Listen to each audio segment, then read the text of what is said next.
Assalamualaikum warahmatullahi wabarakatuh, Sobat BPTD di mana saja Anda berada. Berjumpa lagi dengan saya Sugito dalam program Ngetrip Ngobrol Edukasi seputar transportasi. Hari ini kita akan membahas satu tema yang tentu menarik kaitannya dengan Nataru, Natal dan Tahun Baru. Dan saya akan perkenalkan, jangan kemana-mana setelah jeda yang satu ini.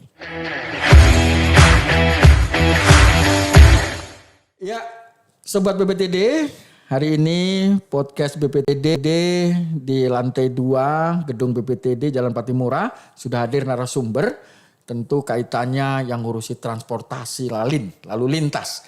Dan ini kita akan bicara operasi lilin, apa saja operasi lilin. Dan di studio podcast BPTD Kaltim sudah hadir narasumber kita, beliau adalah AKBP Bangun Isworo SH yang sehari-harinya menjabat selaku Kabak Bins Ops Ditlantas Polda Kalimantan Timur. Kita sapa dulu Pak Bangun ini yang begitu ceria dan sudah ada di studio podcast. Assalamualaikum warahmatullahi wabarakatuh Pak Bangun. Waalaikumsalam warahmatullahi wabarakatuh. Selamat pagi, salam sejahtera bagi kita sekalian.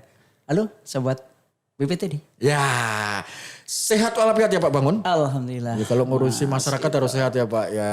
Harus sehat Harus walafiat. sehat. Jadi kalau polisi itu tidak boleh sakit. Tidak boleh sakit ya, karena memang tugasnya memang memberikan pelayanan kepada Betul, masyarakat. Ya, betul, betul. Pak, kita tahu bahwa ini kendati ada sinergi bersama multi stakeholder, salah satunya juga dengan Kementerian Perhubungan, dengan Disub misalkan. Siap. Ada operasi lilin Pak. Nah itu apa sih sebenarnya operasi lilin itu Pak? Bisa dijelaskan Pak Bangun? Baik, terima kasih Sobat BPTD. Selamat pagi. Mohon izin, kebetulan saya di sini mewakili Pak Dirlantas Polda Kaltim.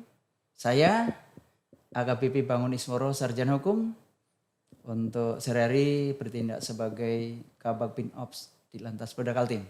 Izin menjelaskan untuk terkait operasi lilin Mahakam 2023 yang insya Allah akan dilaksanakan selama 12 hari yang akan dimulai dari tanggal 22 Desember sampai dengan tanggal 2 Januari 2024.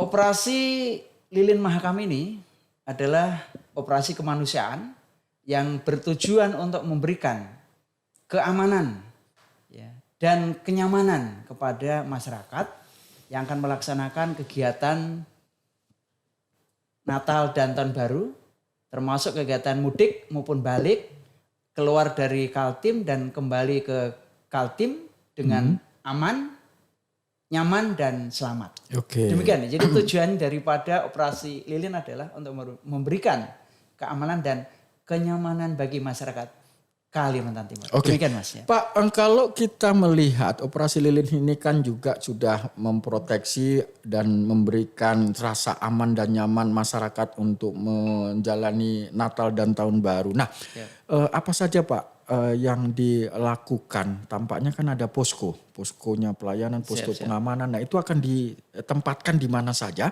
dan interaksi masyarakat nanti kalau perlu pelayanan bagaimana Pak? Siap, mau izin menjelaskan. Jadi untuk posko pengamanan maupun posko pelayanan sewilayah Kaltim ini terdiri dari 59, total 59. Sekaltim ya Pak? Sekaltim, ya? jadi 40 untuk posko pengamanan, Posko pengamanan. 19 unit posko pelayanan. Oke. Jadi apa yang ada di dalam posko pengamanan itu terdiri dari anggota kita, dari TNI, kemudian dari kita, mohon maaf, dari Polri, kemudian ada dari TNI, kemudian juga bergabung dengan stakeholder terkait. Ada Basarnas, kemudian ada BPTD juga ada, kemudian ada juga dari dari Disub ada, terus kemudian dari Pertamina, kemudian dari Balai Jalan, bukan, untuk penanganan bencana daerah BPBD BPBD juga dilibatkan di situ untuk pos pengamanan. Tugasnya untuk pos pengamanan ada mengamankan masyarakat Kaltim yang akan melaksanakan kegiatan mudik maupun balik dalam rangka Natal dan Tahun Baru. Jadi tingkat koordinasinya di pos pengamanan itu Pak ya? Tingkat koordinasi dilaksanakan di pos pengamanan itu. Oke. Siap. Ketika masyarakat itu minta bantuan dan lain sebagainya, ketika datang di pos pengamanan itu apa yang harus dilakukan, Pak? Dari petugas kami termasuk dari stakeholder juga apabila ada masyarakat yang akan melapor, mungkin memerlukan bantuan dan sebagainya, akan kita bantu, kita fasilitasi. Misalnya nih kendaraannya mogok, ya kita bantu untuk katakanlah membantu misalnya derek ya. derek, kemudian servisnya apa, sebenarnya kita juga komunikasi dengan bengkel-bengkel yang ada di Kaltim. Artinya ini memang diperuntukkan agar masyarakat betul-betul nyaman dan aman ya Pak ya. Dan nyaman. Nyaman karena memang ini adalah domain dari operasi lilin. Karena operasi lilin ini kan harapannya juga bagaimana Nataru tidak ada persoalan-persoalan yang dihadapi di masyarakat. Nah kalau di pos pelayanan apa saja yang pelayanan. Jadi mohon izin untuk pelayanan ini kita lengkapi. Jadi di samping tadi ada pos penjagaan, kemudian untuk para petugas, kemudian ada juga untuk tempat istirahat dari para petugas, kemudian ada juga tempat khusus untuk para pemudik. Misalnya ibu-ibu yang akan istilahnya memberikan ASI kepada anaknya, misalnya laktasi sebagainya itu ada ruang khusus. Ada laktasinya ya? Ada. Kemudian ada ruang khusus itu untuk istirahat kata. Istirahat. Oh perlu untuk mijit dan sebagainya. Nanti kita kerjasama dengan ini. Dengan refleksi ya? Ya refleksi itu insya Allah kita kerjasama. Wah ini menarik ini. Termasuk juga bengkel. Ada bengkel. Oh jadi bengkel yang sifatnya portable gitu ya? Iya portable. Itu ada misalnya untuk tambal ban katakan. Mungkin ada rantai yang putus apa sebagainya. Itu ada setiap pos Pak? Insya Allah setiap pos pelayanan itu disediakan. Oke, itu kalau di Balikpapan karena kita ini di lantas ada di Balikpapan ini dan juga BPTD ada di Balikpapan dan masyarakat ingin tahu Pak, itu di mana saja? Mohon izin, kalau khusus Balikpapan untuk pos pelayanan itu ada di Pelabuhan Semayang. Oh, Pelabuhan Semayang karena memang ada melayani transportasi ya. Transportasinya. Kemudian, transportasi laut ya. Laut, kemudian di bandara. Di bandara karena juga, udara. Itu kita sediakan posko pelayanan. Kemudian di Pelabuhan Feri, Karyango juga kita sediakan yang posko. Masuk regulatornya BPTD ini ya. Siap, itu juga kerjasama di BPTD. Biasanya kita poskonya gabung dengan BPTD dan BPTD biasanya yang menyediakan kita juga ikut. Jadi tempatnya karena kebetulan ada tempatnya. Iya karena memang semua matra dilayani ya. Semua matra udara, matra laut, matra darat ya. Iya dilayani juga. Karena memang tujuannya Pak bangun supaya masyarakat juga bisa berkomunikasi ya, berkomunikasi dan bisa mendapatkan informasi. Termasuk di terminal di sini kan di. Ya, terminal Batu Ampar ya. Batu Ampar juga. Dan mudah-mudahan posko ini nanti akan bisa dimanfaatkan oleh sobat BPTD dan masyarakat secara umum ya. Pak, ini tampaknya nanti akan ada apel ya Pak ya, apel gelaran operasi lilin itu kapan Pak? Dan di situ apa yang dilakukan dalam apel itu apakah menegakkan komitmen bersama multi stakeholder atau gimana? Jadi mohon izin Mas, untuk apel rencana akan dilaksanakan tanggal 21 Desember. Jadi H-1 sebelum Natal ya. Sebelum Natal kita laksanakan untuk apel gelar pasukan. Insya Allah informasi terakhir kemarin di Lapangan Merdeka. Lapangan Merdeka ya. Karena lebih mendekatkan diri pada pelayanan pada masyarakat. Kemudian yang dilibatkan di samping TNI Polri juga semua stakeholder. Seperti Basarnas, terus dari BPTD juga kita libatkan, BPPJN kita libatkan, kemudian Badan Penanggulangan Bencana Daerah juga kita libatkan, SAR kita libatkan, kemudian dari Kesehatan, kemudian Pertamina, Orari, itu semua kita libatkan, termasuk Pramuka juga kita libatkan. Pak Bangun kita ini kan setiap tahun itu kan selalu ada operasi lilin gitu ya. Nah apa saja sih Pak yang penting untuk masyarakat agar bisa menikmati perjalanan secara aman dan nyaman gitu ya. Agar tidak melanggar ya Undang-Undang Lalu Lintas lah nomor 22 tahun 2009. Nah itu apa saja Pak yang mungkin harus diikutin lah regulasi yang ada gitu supaya nyaman dan aman itu. Atau boleh saya nyapa ya untuk sobat BPTD. Terima kasih Mas Kito. Jadi mohon izin untuk supaya kita bisa menikmati perjalanan dalam rangka libur Nataru, Natal dan Tahun Baru yang dipersiapkan yang pertama adalah kondisi fisik kita. Kondisi fisik ya Pak Bamun ya. Kita tidak boleh terlalu lelah ya, kemudian mungkin dalam keadaan sakit atau demam apa itu Jangan. Kita harus selalu sehat walafiat dulu. Itu modal pertama. Kemudian kedua, yakni kendaraan. Ya, kendaraan kalau misalnya Pastikan kendaraannya. pastikan kendaraan yang ya kalau kita menggunakan mobil pribadi atau motor pribadi, gunakan kendaraan yang sudah ya katakan dicek dulu, checking dulu ya, mulai dari perlengkapannya ya, peralatannya, kemudian kondisi ban, kemudian kondisi mesin ya dan lain sebagainya. Itu baru dari segi kendaraan. Yang kedua, siapkan juga administrasi. Yang pertama bawa surat-surat. Nah, surat-surat yang pertama kan wajib. Tapi nggak perlu surat nikah kan Pak ya? Kalau surat nikah itu nanti pemeriksaan di KUA. KUA atau pengadilan agama lah kalau mau cerai gitu kan. Jadi STNK, SIM ya Pak ya? STNK dan SIM itu wajib untuk ya. STNK-nya juga tidak boleh mati. Oke. Kendaraan juga harus sudah bayar pajak ya. motor. Kemudian SIM-nya nggak boleh mati juga. Oke. Gitu. Ya Pak Bangun, ini menarik bahwa setiap tahun itu biasanya lima pilar ya. Salah satunya adalah Ditlantas Polda Kalimantan Timur dan Kementerian Perhubungan dan semuanya pilar-pilar yang lain itu ada dekade aksi keselamatan jalan. Nah, tampaknya Pak usia produktif ini masih banyak yang melanggar ya Pak ya. Nah, apa langkah-langkah yang sudah dilakukan oleh Ditlantas Polda Kalimantan Timur untuk mengurangi ya syukur-syukur zero accident lah ya untuk usia produktif ini supaya tidak melanggar begitu. Jadi mohon izin Mas Kito, kita juga beranjak dari data. Data laka lantas yang terjadi di tahun 2023 ini lebih didominasi oleh para pelajar atau usia produktif. Usia produktif ya, masih usia produktif Pak ya.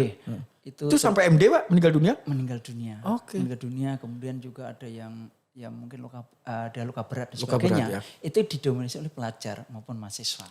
Jadi langkah-langkah mitigasi yang sudah dilaksanakan oleh Ditlantas Polda Kaltim, yang pertama adalah melakukan kegiatan sosialisasi ke sekolah. Sekolah-sekolah ini. Kampus juga. Go to school dan go to campus. Go to school itu di sekolah-sekolah, menyasar mungkin pelajar SLTA, SMP gitu, karena memang mereka usia produktif Pak ya. Iya, kita berikan edukasi terkait bagaimana cara berkendara yang baik, kemudian syarat-syaratnya apa, misalnya selain administrasi harus bawa SNK, terus harus punya SIM, kemudian ada informasi katanya ada 7 pelanggaran yang sering dilanggar ya Pak ya. Iya betul. Salah satunya adalah speed ya, kecepatan. Yang pertama kalau di dalam data, sesuai data apa itu Pak? Sesuai data itu yang banyak melanggar adalah pelanggaran ini, tidak pakai helm. Nah, nggak pakai helm, kemudian melanggar rambu, baik larangan parkir, larangan berhenti, sebagainya. Kemudian dilarang berbelok juga dilarang U-turn, mutar itu nggak boleh. Langgar juga, kemudian melawan arus. Kemudian juga melanggar lampu merah, ya traffic light ya pokoknya kan sebenarnya gini Mas. Itu kan ada 3 warna ya. Merah, kuning, hijau. Pada saat hijau adalah silakan monggo jalan. Kemudian pada saat kuning itu harus hati-hati. Ini enggak kadang-kadang juga. Ini kuning gaspol. Nah, pas bisa sampai tengah-tengah kena merah. Ini yang istilahnya menerobos. Menerobos lampu lalu lintas traffic light. Itu sering terjadi. Kemudian juga melawan arus. Ini juga sering terjadi melawan arus ini. Kadang-kala juga ya mungkin kurang kesadaran dari dan para kalau pengendara ya. Mobil roda 4 biasanya safety belt Pak ya. Safety belt, kemudian menggunakan HP di dalam perjalanan. Nah ini itu dia. Nggak boleh. Nggak boleh. Nggak boleh itu Mas. Iya karena memang itu akan mengganggu konsentrasi Pak ya. Apalagi khususnya di Balikpapan dan Samarinda. Dan sekarang udah di Pasir, kemudian Kutai Barat, Kutai Timur, Bontang itu sudah diberlakukan etle. Etle statis dan etle mobile. Yang mobile juga ada Pak ya? Mobile itu ada yang namanya handheld. Jadi didalam oleh petugas dengan menggunakan perangkat khusus untuk menyasar para pelanggar yang tidak kena etle statis tadi di lampu merah itu. Jadi sobat BPTD hati-hati. Sekarang ada etle yang mobile. Yang bergerak ya Pak ya. Tapi tiba-tiba Anda kena tilang gitu. Tiba-tiba. Tapi ada juga yang di helm ya Pak ya. Katanya ada punya kamera gitu bisa monitor. Ya itu namanya etle Mobile ya. Ya, itu nanti makanya jangan sampai kita salah parkir, jalan parkir itu takutnya nanti hari berikutnya kita dikirimin surat itu. Ya. Namanya, Khususnya di KTL Pak ya. Itu kan baru KTL ya. KTL khusus, tapi kalau kita semuanya berlaku. Artinya kalau ada pelanggaran dimanapun KTL atau non KTL juga tetap kita berlakukan. Gitu. Artinya Sobat BPTD, apa yang disampaikan Pak Bangun ini bahwa yaitu tadi bahwa ketika Anda di jalan mengikuti aturan, ya Anda harus menggunakan helm, Anda membawa surat-surat dan lain sebagainya. Karena memang ada 7 pelanggaran tadi yang sangat dominan untuk dilanggar, khususnya kalangan produktif Pak ya. Tapi kan masih juga ada Pak. Ada semacam joke itu, emak-emak itu kalau pakai kendaraan rating kiri belok kanan, yang itu akhirnya juga celaka kan gitu ya. Iya, ada juga itu. Ada kita juga ya. Iya, pernah ketemu 1-2 kali. Itu ada emak-emak tuh rating kanan terus dikasih tinten. Bu ratingnya. Enggak tahu juga, mungkin gimana ya, atau kurang konsentrasi atau baru belajar naik motor. Tapi kalau dia rating kanan nyala saja kan nggak ada masalah Pak. Ini persoalannya ratingnya kanan beloknya kiri kan gitu ya. Ada juga yang, yang nyala kanan belok kiri, ada juga. Ada juga ngerating kiri beloknya kanan. Ini yang berbahaya gitu. Ya, gitu. Dan mudah-mudahan tidak pernah bosannya Pak Bangun bersama tim di Ditlantas, baik itu dalam konteks sosialisasi ya Pak ya. Di Ghost to School dan Ghost to Campus ini juga merupakan upaya agar mengurangi angka kecelakaan. Termasuk juga Mas ini kesadaran dari masyarakat khususnya di Kalimantan Timur. Mohon untuk plat nomor. Nah, plat nomor yang sudah habis masanya itu segeralah bayar pajak. Iya. Itu jalannya sudah dipakai, pajaknya belum dibayar. Nah, itu mohonlah, mohon izin lah gitu Pak, jujur kalau itu kena tilang polisi, motornya diambil atau suratnya saja diambil? Jadi gini, kalau suratnya sudah mati tuh. Berarti kita arahkan ke SIM. Kalau SIM-nya mati juga atau nggak ada SIM, ya wis. Motornya? Kita tahan. Motor atau mobilnya kita tahan. Mohon maaf kita tahan. Ya ditahan itu dan bisa keluar setelah membayar pajak. Minimal pajaknya selesaikan. Dan kedua SIM-nya juga harus diterbitkan lagi atau diperpanjang. Gitu. Tapi tetap kena tilang juga karena sudah ditulis di belangko. Pak, terakhir ada yang orang mengatakan sekarang ini kan lebih mudah Pak yang ngurus SIM. Kalau dulu kan angka 8 muter ya.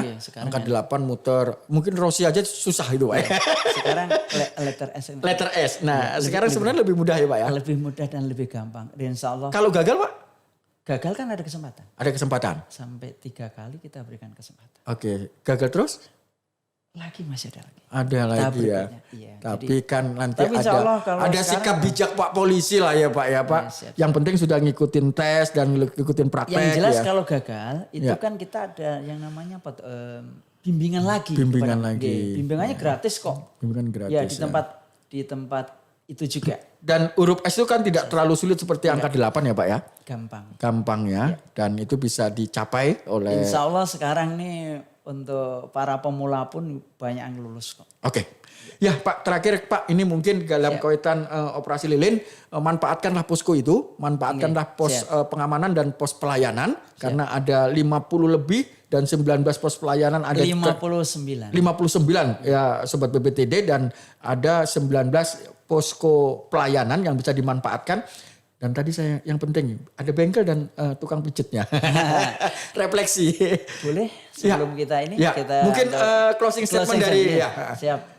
Sobat BPTD, terima kasih saya diberi kesempatan untuk bicara di pagi hari ini di podcast bersama Mas Sugito. Ini beliau nih ini presenter yang luar biasa. Ya karena beliau nih kalau di tingkat Kaltim khususnya Balikpapan, aduh Mas Sugito ini luar biasa ya.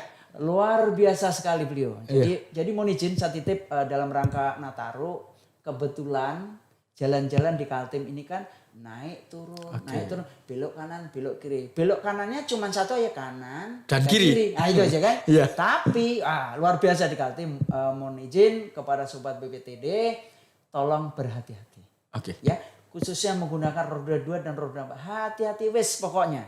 Ya, mohon izin ini. Jadi Sobat BPTD berangkat mudik ke kampung halaman, selamat ditunggu keluarga di sana, kembali ke sini selamat, nanti bisa kerja kembali.